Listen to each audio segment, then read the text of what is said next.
Hey everyone, welcome to Beyond Curry Leaf. Have you ever heard of Italian wedding soup? First off, just like everyone would assume, I also assumed that it's served at an Italian wedding. Nope, that's not the case.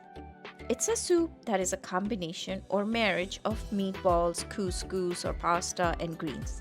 My husband absolutely loves Italian wedding soup. He had been asking me for a while now to make it for him. By the way, little tidbit about my husband, he does not like Indian food, especially Gujarati food. And yes, we are Gujaratis. He will say he's not hungry if you mention rotli and especially bajri rotla, the thicker rotis the Gujaratis make. So, of course, using bajri, pearl millet, was an excellent way for me to bother him. When I first made this recipe, I had some leftover kebab mixture at home and I made the soup with it. I tried it and I really liked it, so then I thought, okay, let me take it to my non-Indian neighbor and let her try it and give me her opinion about it. So I went to my neighbor's house for her to taste it. My husband called while I was at my neighbor's house and I told him to try the soup that was on the stove. Mind you, he's on the speakerphone at this point. My neighbor is loving the soup, and then my husband took a big sip and then he was so mad, like so mad. He's like, "You're tricking me. It looks like Italian wedding soup, but it tastes all Indian." He was so not happy with me. So because I'm such a nice wife, next day I bought some more ground chicken and decided to make the soup without the Indian spices.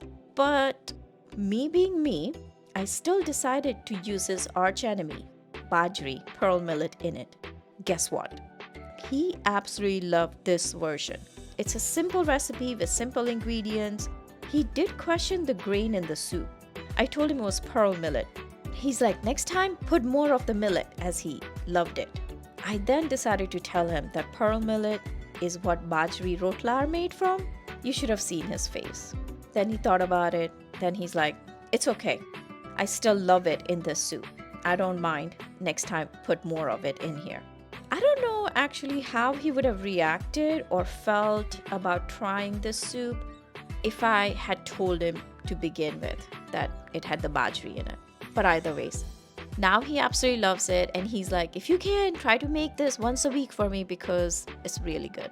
So if you want to give the Indian version of the Italian wedding soup a try, give this recipe a try. It is super easy. You do have to prepare a little early because you need to soak the pearl millet and cook it ahead of time. Otherwise, the recipe does not take that long to make. I hope you will give this recipe a try and let me know how you like it. Take care.